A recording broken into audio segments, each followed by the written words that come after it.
حدا لبي حدا قانقا حدا عليت عالم كاب ماي اي هي نور دحر مدحنا من مجمريا غزي بحدا عبي علامات اكيوا نبرت سبات بحوار كسرح كله تعاقتم حيل يلن ነገር ግን እዚ ሓድነት እዚ ንኣምላኽ ምኽባር ዘይኾነስ ንኣምላኽ ንምብዳህ ዝተገበረ ነግራ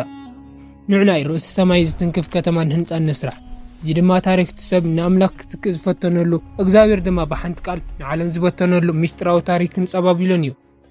ሰባት በሓባር ኮይኖም ከምዚ ይበሉ ንዕናይ ስም ንግበር ኣስተውዕሉ እግዚአብሔር ንንሆን ንደቁን ብዙሑን ምድር ድማ ሙሉዋ ኢልዎም ንሳቶም ግን ከይንብተን ብምባል ንትእዛዝ ኣምላኽ ተጻረሩ ብጥንታዊ እምኒ ዘይኮነስ ብኢዶም ብዝሰርሕዎ ጡብ እዮም ካህንፁ ጀሚሮም እዚ ማለት በቲ ኣምላኽ ዝሃበና ተፈጥሮ ዘይኮነስ ብጥበብናን ብኢድናን ሰማይ ክንበጽሕ ንኽእል ኢና ዝብል ናይ ትዕቢት መልእኽቲ ነበረ እቲ ህንፃ እናገዘፈ ካብ ደመናታት እናሓለፈ ናብ ሰማያት ውፅእ ሰገራ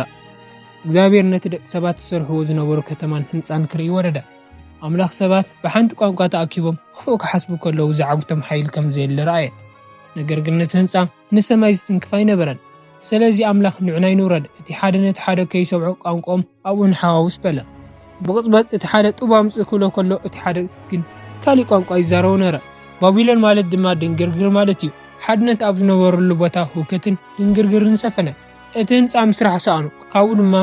ናብ ኩሉ ገጽ ምድሪ ተበተኑ ታሪክ ባቢሎን ኣብ ምብታን ኣይተዛዘመን ኣብ ሓድሽ ኪዳን መንፈስ ቅዱስ ኣብ ልዕሊ ሃዋርያት ምስ ወረደ እቶም ተበቲኖም ዝነበሩ ቋንቋታት ዳግማይ ብመንፈስ ተኣከቡ ባቢሎን ሰባት ብትዕቢት ክሓብሩ ከለዉ ዝመፀ ድንግርግር ክኸውን ከሎ ኣብ ሓድሽ ኪዳን ግን መንፈስ ቅዱስ ኣብ ሃዋርያት ሓዲሩ ሰባት ብመንፈስ ኣምላኽ ክሓብሩ ከለዉ ዝመፀ ሰላምን ሓድነትን እዩ እቲ ሰብ ክሰርሖ ዝፈተነ ሰማይ ዝበጽሕ መገዲ ብህንፃ ዘይኮነስ በእምነት ክርስቶስ ተፈጸመ ሎሚ እውን ሰብ ብጥበብን ብቴክኖሎጂን ንኣምላኽ ኣየድልየንን እዩ ክብል ከሎ ዳግማይ ህንፃ ባቢሎን ይሃንፅ ኣሎ ስም ንምግባር ጥራይ ዝኽየድ ዝኾነ ጉዕዞ መወዳእቱ ውድቀትን ድንግርግርን ጥራይ እዩ እቲ ሓቀኛ ልዕልና ግን ኣብ ትሕትናን ንኣምላኽ ኣብ ምእዛዝን እዩ እግዚአብሔር ካብቲ ናይ ትዕቢት ህንፃ ኣውፅኡ ኣብቲ ናይ እምነት ጽኑዕ መሰረት يقمطنا بارغستاينا لما عند فيديو زيات مسل نيرا انتفتح ما ذا فيديو لايك شير سبسكرايب مقار نخلو تكافلوا ابغى تصالب خالي فيديو سكاو نرخب سلام املاك مسخلاتنا يكون امين